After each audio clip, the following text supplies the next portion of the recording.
Grigori Yefimóvich Rasputín,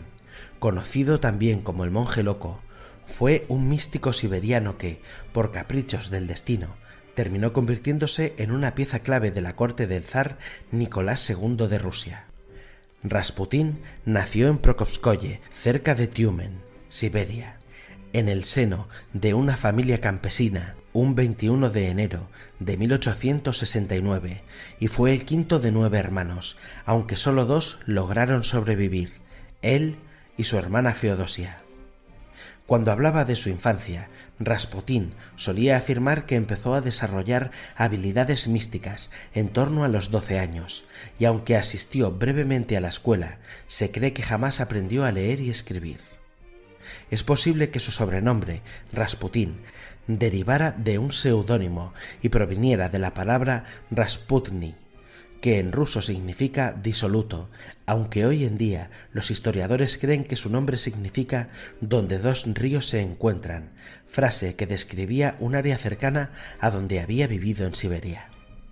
Alrededor de los 28 años de edad, Rasputín inició un peregrinaje religioso que le llevó a llamar a las puertas del monasterio de Verkoutur, donde dio con una secta de extremistas religiosos masoquistas que le llevó a desarrollar la creencia de que la mejor manera de acercarse a Dios era superando las pasiones terrenales, y la mejor forma de hacerlo era a través del agotamiento sexual. A pesar de que al principio trató de ingresar como monje en dicho monasterio, finalmente terminó desistiendo al considerar aquella vida excesivamente opresiva e hipócrita, por lo que volvió a su aldea, donde se casó con Praskovya Dubrovina, con quien tuvo 4 hijos, a los que no tardó en abandonar, para iniciar un viaje que le llevó a Europa del Este, Grecia o Jerusalén, viviendo de las donaciones de los campesinos y ganándose cierta reputación como hombre santo y místico, haciendo uso de su supuesta capacidad para curar a los enfermos y predecir el futuro. Los continuos vagabundeos de Rasputín lo llevaron a San Petersburgo en 1903, donde fue recibido por el inspector de la Academia Religiosa de San Petersburgo y el obispo de Saratov, a los que cayó en gracia debido a su relación con lo místico y lo oculto, que tanto les llamaba la atención, consiguiendo así aproximarse a ciertos círculos cercanos a la corte de San Petersburgo, consiguiendo encandilar a buena parte de la corte con su carisma, su exotismo místico, su aspecto desaliñado, su mirada penetrante y sus supuestos talentos extraordinarios. En 1905, Rasputín fue finalmente presentado a la familia real, convirtiéndose poco a poco en una figura clave en la corte tras ganarse la confianza del zar Nicolás II y la zarina Alejandra, después de supuestamente ayudar a Alexei, el hijo de ambos, a aliviar los efectos de la hemofilia que padecía, una enfermedad por la que los médicos más optimistas no le daban más de 10 años de vida. Los miembros de la realeza, desesperados por la débil salud de su hijo, se sintieron en deuda con Rasputín, manteniéndolo cerca en todo momento y permitiéndole amasar cada vez más poder e influencia. Durante los siguientes años, el monje loco vivió una especie de doble vida, actuando como un hombre humilde y devoto mientras estaba cerca de la familia real, pero cediendo a sus instintos más primarios en cuanto tenía la más mínima oportunidad, momentos en los que se excedía con el alcohol y el sexo, tanto con mujeres de la nobleza como con prostitutas. Esta actitud provocó un aluvión de quejas por parte de las personas más allegadas a la familia real, pero el zar siempre defendió al supuesto hombre santo que estaba curando a su hijo, rechazando las acusaciones, llegando incluso a exiliar a algunos de sus acusadores. Cualquier cosa con tal de contentar a la zarina, que veía en Rasputín a la única persona capaz de salvar la vida de su hijo Alexei. Aquella actitud por parte de los zares convirtió a Rasputín en una verdadera leyenda en toda Rusia, aunque para 1911 el comportamiento de éste se había convertido en un escándalo generalizado. Cansado de su actitud y de los continuos escándalos, el primer ministro P.A. Stolypin envió al zar un informe en el que se detallaban todas las acciones reprobables de Rasputín y, como resultado de esto, el zar terminó expulsándolo de la corte, pero Alexandra, totalmente influida por la mano del místico siberiano, lo hizo regresar en cuestión de meses. A lo que Nicolás terminó accediendo ansioso para no disgustar a su esposa o poner en peligro a su hijo, sobre quien Rasputín parecía estar teniendo un efecto considerablemente beneficioso, por lo que a partir de ese momento el zar decidió ignorar más acusaciones en contra del místico siberiano. Rasputín alcanzó la cima de su poder en la corte rusa después de 1915. Durante la Primera Guerra Mundial, Nicolás II tomó el mando personal de sus fuerzas, dirigiendo a las tropas en el frente y dejando a Alexandra al cargo de los asuntos internos de Rusia, que optó por mantener a Rasputín como su asesor personal. Eso hizo que la poderosa influencia del místico sobre la zarina se viera reflejada en prácticamente todas las decisiones que ésta debía tomar, desde el nombramiento de funcionarios de la Iglesia hasta en la selección de ministros del gabinete.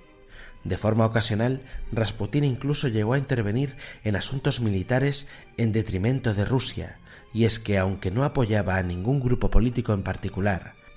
el místico siberiano era un fuerte oponente de cualquiera que se enfrentara a la autocracia zarista o a su propia figura. A lo largo de los años en que manejó los hilos del imperio desde las sombras, se llevaron a cabo varios atentados contra su vida, con el objetivo de salvar así a Rusia de su lamentable influencia, pero todos ellos resultaron en fracaso, hasta que en 1916 un grupo de miembros de la corte, disconformes con el poder e influencia que aquel supuesto místico imprimía sobre los zares, consiguieron llevar a cabo con éxito el asesinato. Los conspiradores principales fueron el príncipe Félix Yusupov, marido de la sobrina del zar, el político de extrema derecha Vladimir Puriskevich, miembro de la Duma perteneciente al partido antisemita Centurias Negras, y Dmitri Pavlovich, primo del zar y gran duque de Rusia. La noche del 29 de diciembre, Rasputín fue atraído hasta el palacio del príncipe Félix Yusupov, haciéndole creer que se celebraba una fiesta en la que podría conocer a la princesa Irina, la esposa del príncipe, por quien Rasputín se sentía muy atraído, ya que, aunque no la conocía en persona, sí sabía de su belleza y de las riquezas que poseía.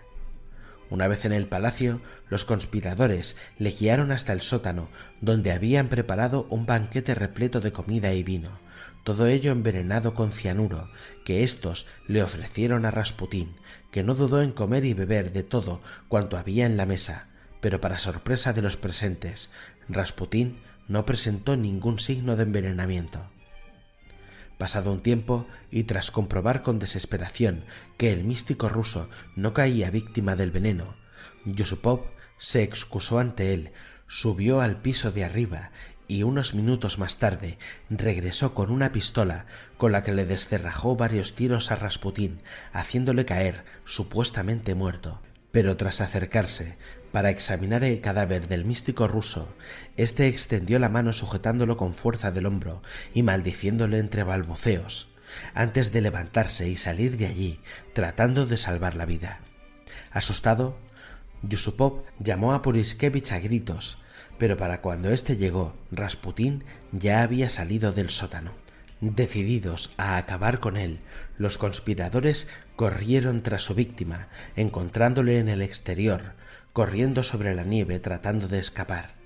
Nada más verlo, Puriskevich levantó su arma y efectuó 3 disparos hacia él, errando con 2 de ellos, pero acertándole de lleno en uno de sus hombros, haciéndole caer al fin. Aún así, Puriskevich se aproximó al cuerpo y le descerrajó un 4º tiro en la frente para asegurarse. Tras esto, los conspiradores ataron el cuerpo y lo arrojaron por un agujero en el hielo al río Neva, donde supuestamente, y tras sobrevivir al envenenamiento y a los disparos recibidos, finalmente murió ahogado. Aquel fue el final del místico ruso que pasó de nacer en una aldea pobre de Siberia a manejar los hilos de uno de los mayores imperios del mundo, y aunque su asesinato fue llevado a cabo para fortalecer la autocracia de Nicolás II, tan solo unas semanas más tarde todo el régimen imperial fue barrido por la revolución.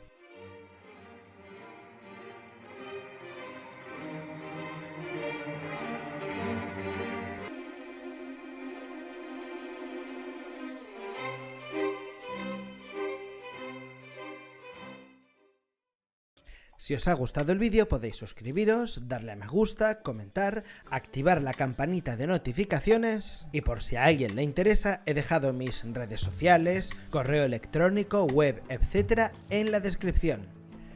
Dicho esto, ya solo queda despedirme hasta la próxima. Adiós.